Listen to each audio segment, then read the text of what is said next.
Good afternoon to all of you. मैं नितेश गुप्ता अपने YouTube channel पे आप सभी का एक बार फिर से स्वागत करता हूं। आज का हमारा टॉपिक रहेगा एपी अर्थमेटिक प्रोग्रेशन। शॉर्ट में अगर आप इसको लिखना चाहो तो इसको लिख सकते हो AP arithmetic progression. Sequence and series का ये पार्ट है, तो इसके बारे में कुछ डिस्कस करते हैं। सबसे पहले हम बात करते हैं सीक्वेंस की। What is sequence?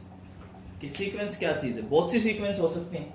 अब सीक्वेंस की अगर आप डेफिनेशन की बात करें तो ए sequence whose range is a subset of a real number is called real sequence। अगर आप रियल नंबर से लिखोगे तो रियल सीक्वेंस हो जाती है।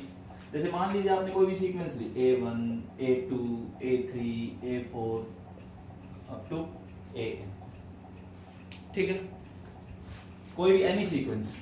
फॉर एग्जांपल मान लीजिए आप AN को लेके चलते हो। AN आपने लिया n divided by n square plus 1, कुछ भी ऐसा ले लिया। अब इसके कुछ टर्म्स लिखना चाहते हो, जैसे आप a1 लिखना चाहो तो n की जगह 1 रख दिया, a2 लिखना चाहो तो n की जगह 2 रख दिया, a3 लिखना चाहो तो n की जगह आपने 3 रख दिया। इस तरीके से आया तो आपके पास एक सीक्वेंस बन जाती है कि 1/2, फिर 2/5, फिर 3/10, इस तरीके से चलते चलते n divided by n square plus 1। ये एक सीक्वेंस है। आप एक पैटर्न बनता चलेगा। अगर एक पैटर्न बनता हुआ आ रहा है तो इसका मतलब वो एक सीक्वेंस है कि आपको एक पैटर्न नजर आ रहा है। अगर आपने n को 1 रखा तो फर्स्ट टर्म आती है, n को 2 रखा सेकंड टर्म भी आती है, n को थर्ड रखा तो थ्री टर्म 3/10 आती है। तो ऐसे करके आपके पास एक पैटर्न आ गया। ऐसे पैटर्न को हम क्या बोलते हैं? सीक्वेंस बोलते हैं। तो ऐसे बहुत सी सीक्वेंस हो सकते हैं। हमारा मेन मतलब क्या है कि एपी पढ़ना। तो कोई भी सीक्वेंस है, this is not an AP. अब एपी में क्या होगा? अगर आप एपी की बात करें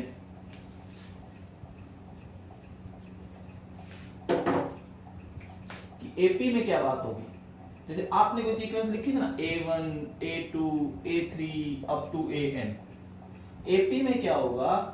अगर आप सेकंड टर्म में से फर्स्ट टर्म घटाते हो, थर्ड में से सेकंड घटाते हो, फोर्थ में से थर्ड घटाते हो, इस तरीके से चलते जाओ, लास्ट में से सेकंड लास्ट घटाते हो, तो ये सारा सेम आना चाहिए। अगर ये सारे डिफरेंसेस सेम आते हैं तो ऐसी सीक्वेंस को क्या कहा जाता है? एपी कहा जाता है, ठीक है। और and this difference is known as common difference. ये जो डिफरेंस आता है इसको क्या कहते हैं? Common difference. डी से डिनोट करते हैं, A2 माइनस A1 या फिर A3 माइनस A2 या फिर A4 माइनस A3 या फिर AN माइनस AN माइनस। तो इनको क्या बोला जाता है? Common difference. फॉर एग्जाम्पल आप एक एग्जाम्पल की बात करते हैं, जैसे आपने ले लिया 1, 4, 7, 10, इस तरीके से कुछ चलता है। यहाँ पे A2 माइनस A1 कीजिए 4 माइनस 1 3, A3 माइनस A2 कीजिए 7 माइनस 4 3, A4 माइनस A3 कीजिए 10 माइनस 7 3। ये देखो ये सबका same.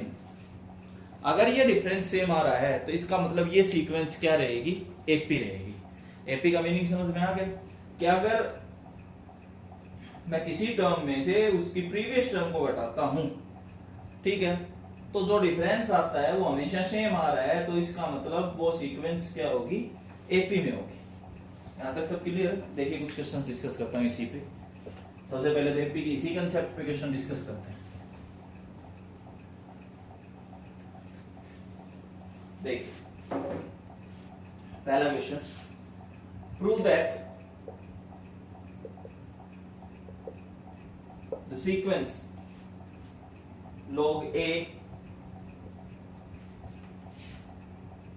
log A square by B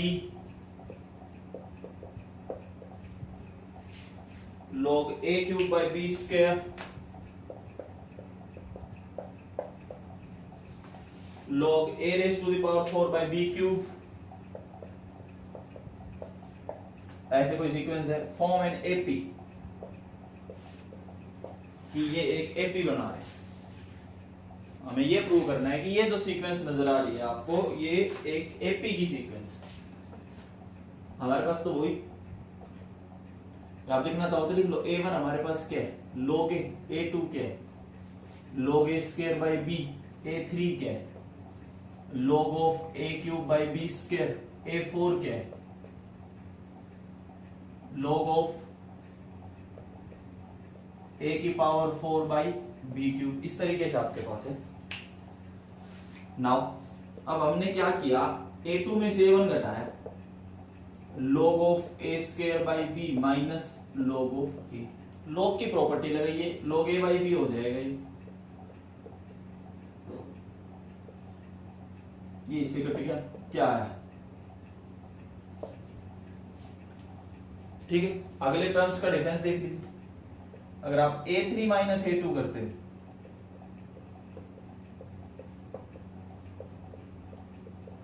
ये आएगा। अगर आप इनको log वाली प्रॉपर्टी लगाते हो, इनटू ये ऊपर चला जाएगा। ये प्रॉपर्टी लगा सकते हो, प्रॉपर्टी देखो ये है log m minus log n, log m by n, मैं ये प्रॉपर्टी लगाता हूं, ठीक है। ये काट के क्या बचेगा, log a by b, same देख सकते हैं आप, ये दोनों सेम आ रहा है। एक और फाइंड कर सकते हैं,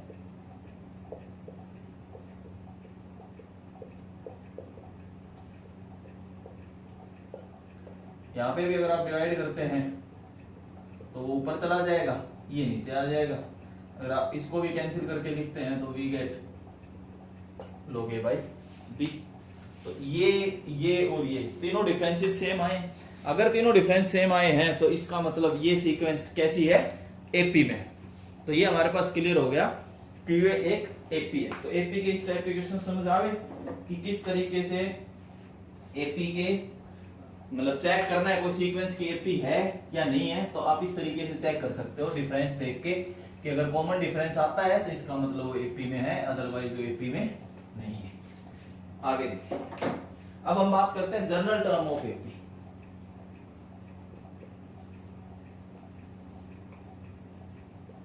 एपी की जनरल टर्म देखिए, मैं दो चीजें लिखता हूं, let a is the first term,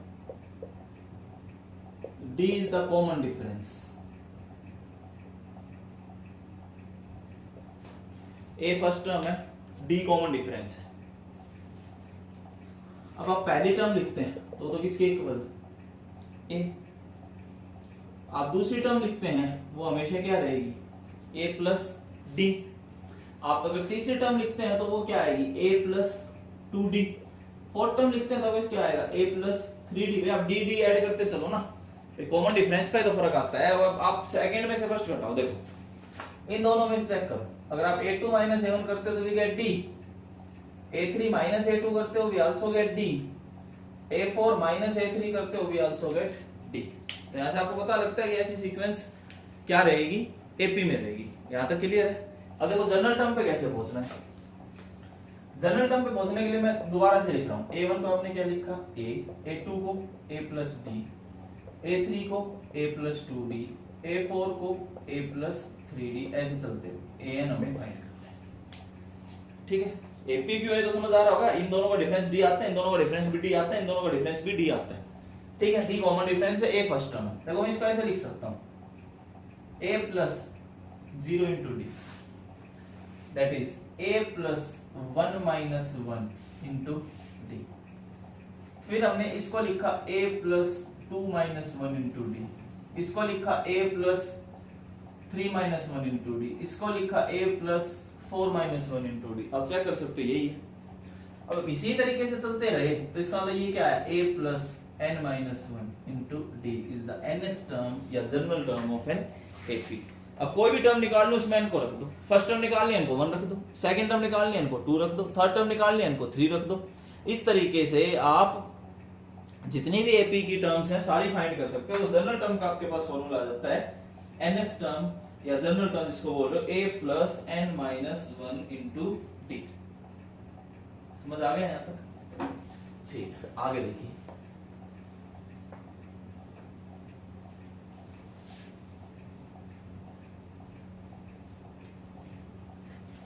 कुछ क्वेश्चन डिस्कस करते हैं। सिंपल सा क्वेश्चन है, प्रूव दैट द सीक्वेंस, एक सीक्वेंस है 9 12 15 18, ऐसे कोई सीक्वेंस है, इज एन, ये सीक्वेंस किसमें है, एपी में, ये प्रूव करना है। फाइंड इट्स 16th टर्म,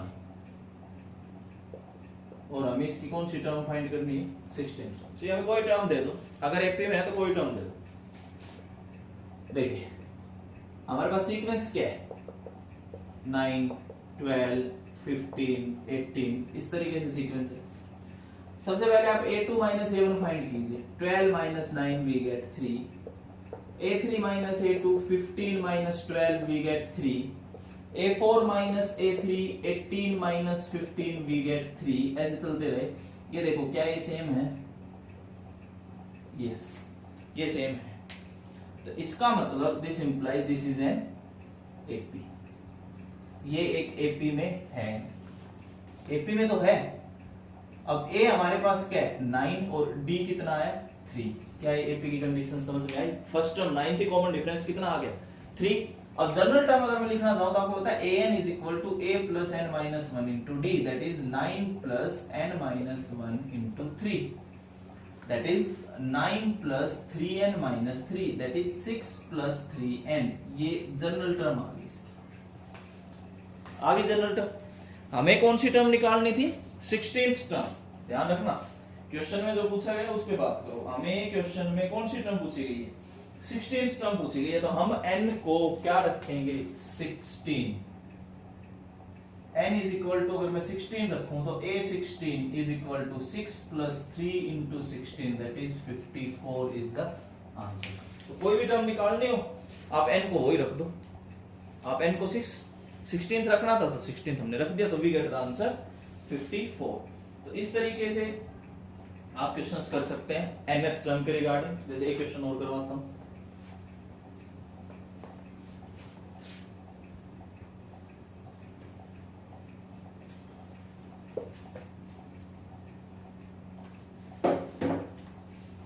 एक ये which term of sequence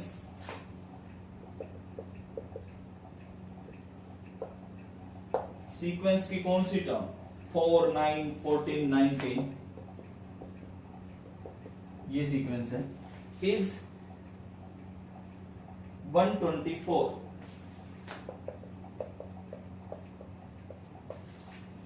sequence की कौन सी टर्म आपकी 124 होगी, आंसर होगी। हमारे पास सीक्वेंस है 4 9 14 19, क्लियर है। a2 माइनस a1 करते हो तो 9 माइनस 4 5, a3 माइनस a2 करते हो तो 14 माइनस 9 5, a4 माइनस a3 करते हो तो 19 माइनस 14 5। क्या ये सेम है? इसका मतलब क्या हुआ, this implies this is an AP. AP है, एपी की दो चीजें पता होना चाहिए, फर्स्ट टर्म 4, कॉमन डिफरेंस 5, हो गया।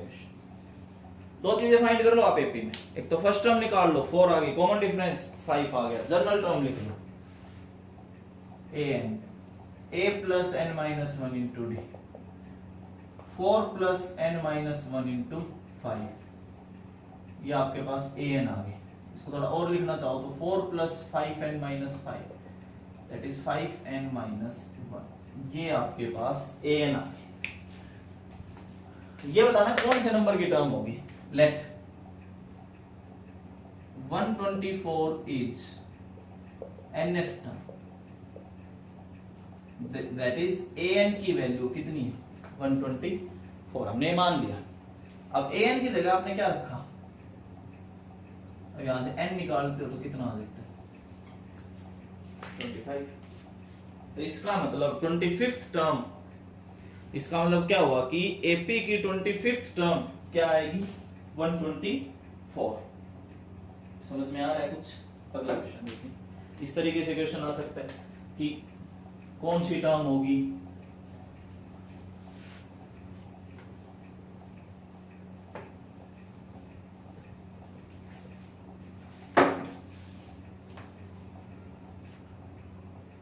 अगला क्वेश्चन है, if m times the mth term of an AP is equal to n times the nth term, m times the mth term of an AP is n times the nth term of AP. ये condition given, then prove that m plus nth term is 0. Then prove that m plus nth term is 0. ये question देखिए करना कैसे, let a be the first term, b common difference, ठीक है, तो a n क्या आएगा, a plus n minus 1 into D, और अगर आप a m की बात करें तो a plus m minus 1 into d, ये दो आ गए। nth टर्म की बात करें, mth टर्म की बात करें, अकॉर्डिंग टू क्वेश्चन के according m times the mth term is equal to n times the nth term, ये गिवन। अब m टाइम्स mth टर्म का मतलब a plus m minus 1 into d is equal to n into, ये आप देख सकते हैं, यहां तक आप एक बार पढ़ लीजिए, क्या कुछ समझ आया। m times the mth term is equal to n times the nth term, कोई डाउट? ठीक, आगे देखिए, इसको सॉल्व करते हैं। am प्लस m को अंदर मल्टीप्लाई कर लेता हूं, m square minus m into d is equal to, इधर अगर आप सॉल्व करते हो an plus n square minus n into d, ये आ गया। a वाली टर्म्स एक साथ लिखोगे तो common m minus n, plus अगर आप d कॉमन लेते हो तो m square minus m minus n square plus n is equal to 0। आप देख लीजिए, कुछ इस तरीके से आपको मिलेगा, समझ आ रहा है। अब क्या करना है, a plus a into m minus n plus d into, इसको एक साथ लिखा, प्लस या माइनस कॉमन लो, तो अगर माइनस कॉमन लेते हो तो m माइनस n, इस तरीके से आप लिख सकते हो। कुछ समझ आ रहा होगा। कंप्लीट में से अगर आप m माइनस n कॉमन लो तो इधर तो क्या बचा, a प्लस d के साथ क्या बचा, इधर से प्लस का बचेगा और उधर माइनस 1 इज इक्वल टू 0। अब देख लो, अंदर मल्टीप्लाई करो फिर यही बना देगा, ठीक है। यहां से m माइनस n हट गया तो a plus m plus n minus 1 into d is equal to 0। और एक्चुअल में ये क्या चीज है, m प्लस nth टर्म ही तो है, आप चेक कर लीजिए। तो यहाँ पे n था तो यहाँ n था, m था तो m था, तो m प्लस n है तो m प्लस n आ जाएगा वहां पे। तो ये a m plus n is equal to 0। तो m प्लस nth टर्म जो है वो किसके इक्वल आ जाती है, 0 के इक्वल। कुछ आ रहा है समझ में कि इस तरीके के क्वेश्चन कैसे करने हैं।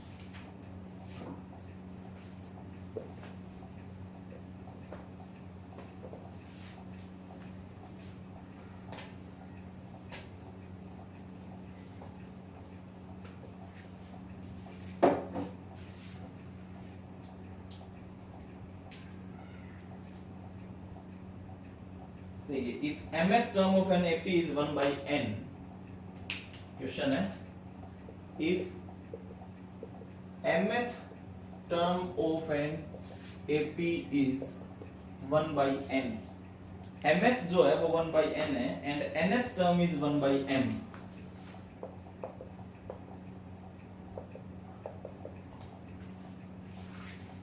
then prove that its mnth term is 1।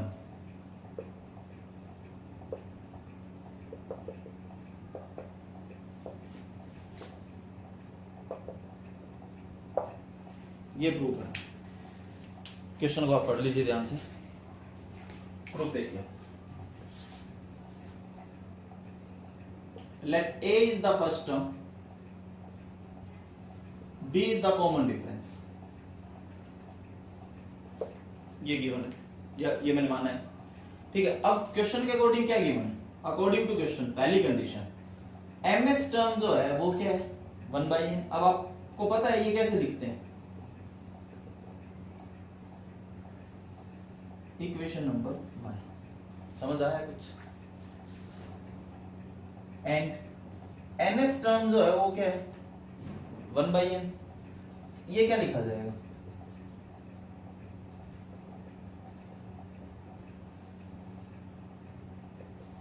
Equation number 2। mth term 1/n थी, nth टर्म 1/n थी, हमने दोनों इक्वेशन लगा दी।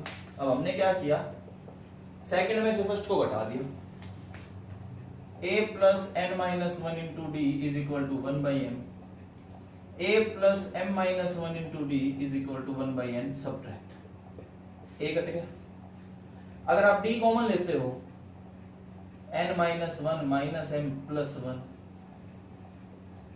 ये आया 1 से 1 कट गया, we get d into n minus m is equal to, इधर अगर आप एलसीएम लेते हो तो इधर भी क्या है n minus m, ये इससे कट गया, we get d is equal to 1/mn। यहां तक समझ में आया, पढ़ लीजिएगा। दो इक्वेशन बनाई, दोनों इक्वेशन की हेल्प से हमने क्या फाइंड कर लिया, common difference. Common difference find करने के बाद अब हम किसी भी एक इक्वेशन में d की वैल्यू रखेंगे, we get the value of a। अब हम a की वैल्यू फाइंड करनी है। अब हमने कहा क्या करना है, पुट इन इक्वेशन फर्स्ट,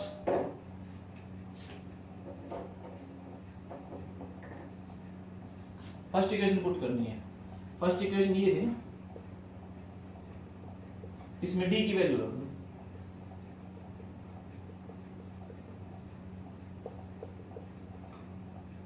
क्या है। अब आप a फाइंड करना चाहते हो, इसको अंदर मल्टीप्लाई कर लो, अलग अलग अगर आप करते हो तो, या इसको ऐसे लिख सकते हैं। तो यहां से हमें a फाइंड करना है, ये आएगा। एलसीएम क्या आया mn, इधर क्या आया m माइनस m प्लस 1, ये भी कट के we get 1/mn। a की वैल्यू भी 1/mn आ गई, d की वैल्यू भी क्या थी 1/mn, a की वैल्यू भी क्या आ गई 1/mn। शायद आपको समझ आ रहा होगा किस तरीके से सोल्व करना है। दो इक्वेशन है, दोनों से हमने दो वेरिएबल निकालने होते हैं, दो हमने अननोन माने थे ना a और d, दोनों की वैल्यू वी गेट 1/mn। यहां तक आ गया समझ में। नाउ अब हमें कौन सी टर्म फाइंड करनी थी, amn। amn का मतलब होगा a plus mn minus 1 into D. अब a की जगह भी क्या आया 1/mn, mn minus 1 into 1/mn। d और a दोनों सेम आए, अभी आपने फाइंड किए। mn आपने यहाँ पे एलसीएम लिया तो 1 प्लस mn माइनस 1, ये इससे कट गया, mn डिवाइडेड बाय mn, ये इससे कट गया, वी गेट 1। इस तरीके से भी सोल्व होते हैं क्वेश्चन, कि दो इक्वेशन है, आपने दो चीजें अज्यूम कर रखी हैं a और d, तो वहां से आप a और d फाइंड कर सकते हैं। तो इस तरीके से ये क्वेश्चंस आप कर सकते हैं nth टर्म के रिगार्डिंग, जनरल टर्म के रिगार्डिंग। इस तरीके से आपको बहुत से क्वेश्चंस मिलेंगे। मैंने कुछ क्वेश्चंस इस वीडियो में डाले हैं। एक देखो छोटा सा कंसेप्ट और बता रहा हूं कि अगर मान लो rth टर्म फ्रॉम एंड निकालनी आ जाए, या mth टर्म फ्रॉम एंड निकालनी आ जाए, कुछ भी आ जाए, mth टर्म फ्रॉम एंड, या टोटल नंबर ऑफ टर्म्स, इसमें कुछ भी आप जैसे r मान लिया, rth टर्म फ्रॉम एंड, कोई एग्जांपल भी मैं उसका करवा दूंगा। तो अगले कंसेप्ट में मैं अभी क्या बताने चाह रहा हूं कि पीछे से टर्म कैसे निकाली जाएगी एंड से। ऐसे भी बहुत से क्वेश्चंस इसमें आ जाते हैं, जैसे कि देखिए, उसके लिए पहले एक एपी है, मैं कुछ चीजें लिख देता हूं। एपी की ए क्या है, फर्स्ट टर्म, या जो भी वो तो आप चलो बाद में भी लिख लो, या इसमें मैं ये लिख देता हूं कि n total number of terms, ठीक है, ये तो मान लो। अब मैं rth term from end लिखना चाहता हूं पीछे से। भाई यहां से देखो nth term from beginning अगर आप लिखना चाहो तो आप क्या लिखते हो, ये तो लिखते हो। अब इसी के अकॉर्डिंग अगर मान लो मैं rth term from beginning लिखना चाहूं तो आप क्या लिखते हो, a r a plus r minus one into d. लेकिन अब की बार मैं क्या लिखना चाहता हूं, rth term from end, लेकिन टोटल नंबर ऑफ टर्म्स कितनी है, एन।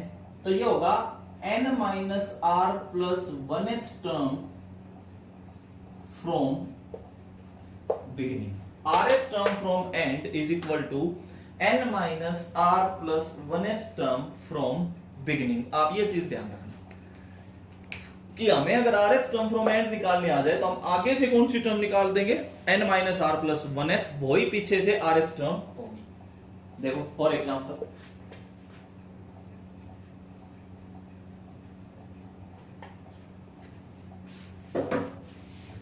इक्वेशन करते हैं, find the 20th term from the end, find the 20th term from and in the sequence, sequence है 3 7 11 अप टू 407। हमें टोटल नंबर ऑफ टर्म्स नहीं पता, हमें पहले टोटल नंबर ऑफ टर्म्स निकालने पड़ेंगे। देखिए कैसे, आपके पास सीक्वेंस है 3 7 11 407। हमें ये क्लियर पता है कि ये एपी है जिसकी फर्स्ट टर्म 3 है, कॉमन डिफरेंस कितना है 4। ठीक है, अब ए एन की वैल्यू अगर आप लिखते हो तो a plus n minus one into d. A n को मैं क्या मान लेता हूं 407, टोटल नंबर ऑफ टर्म्स निकालनी है ना हमें, 3 plus n minus one into 4, तो 407 3 प्लस 4n माइनस 4। तो यहां से आपके पास 4n इज इक्वल टू 408 आ गया, तो n is equal to 102 total number of terms. ये एपी की टोटल नंबर ऑफ टर्म्स। यहां तक आ गया समझ में, टोटल नंबर ऑफ टर्म्स तक। अब देखिए now 20th term from end is equal to, बताया था हमने, n minus r plus oneth term from beginning, मतलब 102 total number of terms minus 20 plus oneth term from beginning. Method समझ आ रहा है भाई, आर की जगह 20 मतलब जो निकालनी, टोटल नंबर ऑफ टर्म्स 102 है।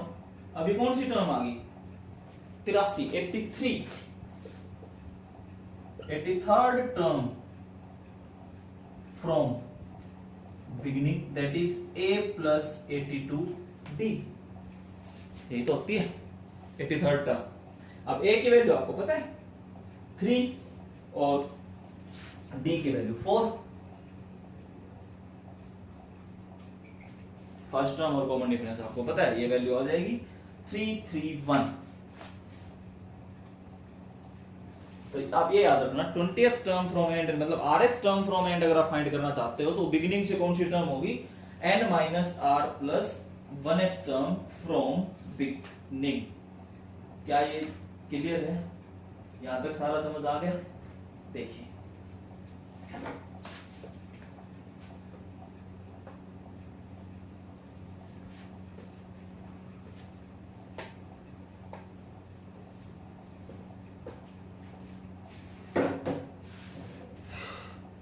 एक बहुत इंपॉर्टेंट क्वेश्चन में लिखने जा रहा हूं,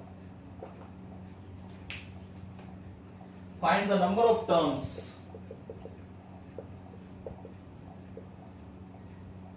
कॉमन टू 2 एपीज। एक ये कंसेप्ट हो सीख गया, 3 7 11 up to 407 and 2916 up to 709। हमें ये बताना है कि कितनी कॉमन टर्म्स हैं दोनों एपीज में। दो एपीज आपके पास गिवन है क्वेश्चन में, हमें ये बताना है कि कितनी कॉमन टर्म्स हैं दोनों एपीज में, कितनी कॉमन टर्म्स हैं। ये ध्यान से सुनो। First AP 3, 7, 11 up to 407। यहां पे ए क्या है 3, ठीक है, डी क्या है 4, एन आप निकालते हो 407, a plus n minus 1 into d is equal to 407, we get n is equal to 102। पिछले क्वेश्चन में भी आपने किया है। फर्स्ट एपी की डिटेल्स आपके पास आ चुकी है, ठीक है। इसको मैं अब मैं बात करता हूं second AP 2, 9, 16, 709। First term 2, common difference 7, उसमें स्मॉल एडी से माना था, उसमें कैपिटल एडी से मान गया। शायद यहां तक समझ आ रहा होगा। अब हम इसकी भी nth टर्म फाइंड करते हैं।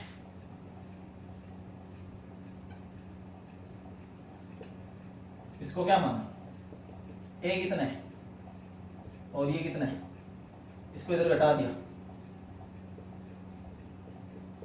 we also get n is equal to 10। कोई बात, दोनों में से हमें कोई प्रॉब्लम नहीं। यहां तक आ गया समझ में। अब क्या करना होगा, दोनों की डिटेल्स आ गई हमारे पास, ठीक है। अब मैं क्या करता हूं, दोनों कॉमन डिफरेंसेस का एलसीएम लेता हूं। एक तो ये चीज फाइंड करके चलना, LCM of D and D, that is LCM of 4 and 7। 4 और 7 का एलसीएम ले लीजिए आप। जो यहां पे कॉमन डिफरेंस हो, यहां पे कॉमन डिफरेंस है, वी गेट 28। क्लियर हुआ यहां तक, ये चीजें क्लियर है। कॉमन टर्म्स निकालने का तरीका समझा रहा हूं। पहली एपी की डिटेल्स निकाल ली, दूसरी एपी की डिटेल्स निकाल ली, और स्मॉल डी और कैपिटल डी का जो भी एलसीएम था वो कितना आ गया हमारे पास 28। अब इसे आगे देखिए,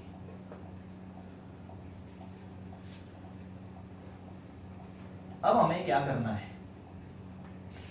मैं दोबारा से लिखता हूं। फर्स्ट एपी 3, 7, 11, 15, चार ऐड करना है ना, 19, 23, ठीक है। Second AP 2, 9, 16, 23। First common term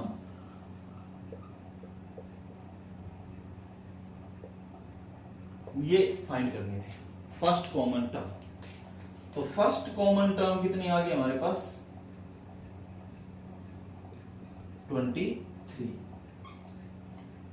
और LCM of D and D वो कितना आया था 28। दो चीजें फाइंड करके चलती हैं, फर्स्ट कॉमन टर्म क्या है और दोनों का एलसीएम कितना आया था। नाउ एक नई एपी बनाता हूं मैं,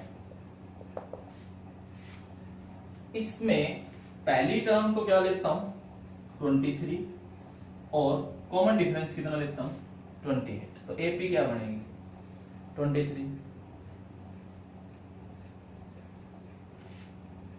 ठीक है। इसमें फिर 28 जोड़ दो, इस तरीके से आया।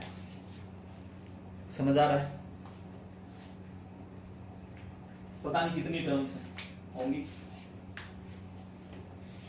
ये क्लियर हुआ, यहां तक समझ आ गया। हमने फर्स्ट कॉमन टर्म निकाली, दोनों का एलसीएम निकाला, फिर एक नई एपी बना दी, ठीक है। अब पता नहीं कितनी टर्म्स होंगी, कोई दिक्कत नहीं है। अब बात ये है कि इसमें से और इसमें से सबसे छोटा नंबर क्या है 407 और 709। ये जो an होगा ये जो an की कंडीशन होगी, an must be less than और इक्वल टू 407। वहां पे अगर आप नंबर ऑफ टर्म्स नहीं भी निकालोगे तो भी कोई दिक्कत नहीं है, मैंने तो आपको फाइंड करके दिखाया था टोटल नंबर ऑफ टर्म्स की, वहां पे 102 है, 102, इससे कोई दिक्कत नहीं। अब an की वैल्यू 407 से तो ज्यादा हो नहीं सकती भाई, कॉमन टर्म्स ही तो निकालनी है, तो 407 से ज्यादा कैसे होगी। अब an का मतलब क्या है, a plus n minus 1 into t is must be less than or equal to 40. 23 plus n minus 1 into 28 must be less than or equal to 40. 23 घटा दो उधर, n minus 1 into 28 must be less than or equal to, घटाओ, 7 में से 3 गए 4, 0 8 3। Clear है चीज। 28 से डिवाइड कर दो, अगर आप 28 से डिवाइड करते हो 13 पे देखो, अगर आप 28 और 13 की मल्टीप्लिकेशन करते हो तो वी गेट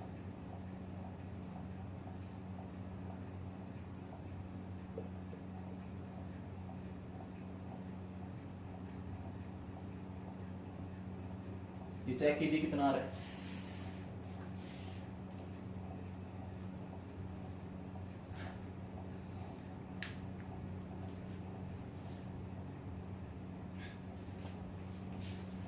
क्या ये 13 आता है, एक बार चेक कर लेंगे, फिर से एक बार कैलकुलेशन कर लेते हैं, अगर कुछ गलत ना हो जाए।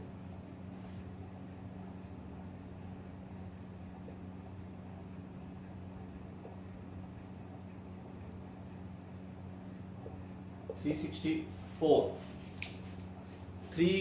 फोर, इसका मतलब 13 पॉइंट समथिंग कुछ आ रहा होगा,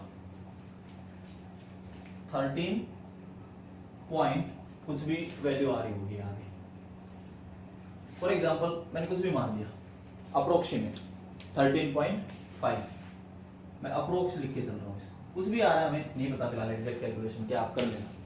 अब इसका मतलब ये क्या हुआ कि n must be less than और इक्वल टू 14.5, अप्रोक्स 13 से तो प्लस आ रहा था ना, तो इसका मतलब क्या हुआ कि n इज इक्वल टू 14, तो 14 कॉमन टर्म्स होंगी। कितनी कॉमन टर्म्स होंगी, 14। आपको कैलकुलेशन कर लेना उससे आगे, मेरे को एग्जैक्ट मतलब इतना पता है 13 प्लस आ रहा है तो मैंने लिख दिया 13.5, अप्रोक्स भी करके लिखा है।